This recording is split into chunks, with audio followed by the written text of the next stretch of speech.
ഇനി അഷ്കർ അലി കരിമ്പയിലേക്ക് കൂടി പോവുകയാണ്. അഷ്കർ, ഈ വിഷയത്തിൽ ഡാനിഷ് അബ്ദുൽ ഹൈയുടെ പ്രതികരണം എന്താണ്?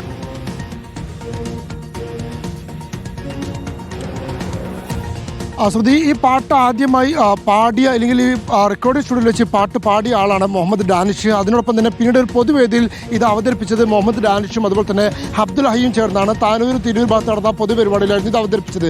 പിന്നീട് തെരഞ്ഞെടുപ്പ് കാലത്ത് വലിയ തോതിൽ ഏറ്റെടുക്കുകയും ചെയ്തിരുന്നു. ഈ പാട്ടുകാർ പറയുന്ന ഒരു കാര്യം, ഇത് അത്തരത്തിൽ ഏതെങ്കിലും വിശ്വാസത്തെ വ്രണപ്പെടുത്താൻ വേണ്ടി പാടിയ പാട്ടല്ല, മറിച്ച് തെരഞ്ഞെടുപ്പിൻ്റെ ഭാഗമായി പല മുന്നണികളും രാഷ്ട്രീയ പാർട്ടികളും പാട്ടുകൾ തയ്യാറാക്കാനും പാടാറും ആവശ്യപ്പെടാറുണ്ട്. അങ്ങനെ പാടുന്നതാണ്.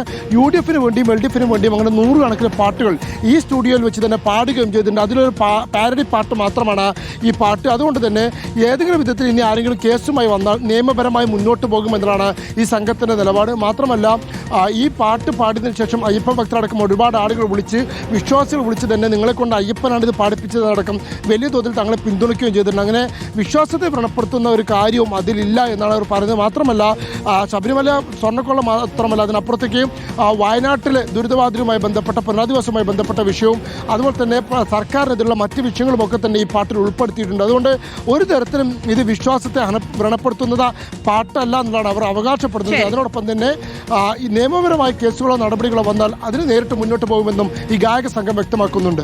വ്യക്തമാണ്. എന്തായാലും വിശ്വാസം വ്രണപ്പെടുത്തുന്നു എന്ന് പറഞ്ഞു തുടങ്ങിയതാണ് ഈ പാരഡി ഗാനത്തിനെതിരായ ഒരു പരാതി തുടങ്ങുന്നത്. ഇതിൽ പക്ഷേ ഇപ്പോൾ തിരുവാഭരണ പാത സംരക്ഷണ സമിതിയിൽ തന്നെ ഭിന്നത ഉടലെടുത്തിരിക്കുന്നു എന്നുള്ളതാണ്. അഷ്കർ അലി കരിമ്പയും പ്രവീൺ പുരുഷോത്തമനുമാണ് വിവരങ്ങൾ നൽകിയത്.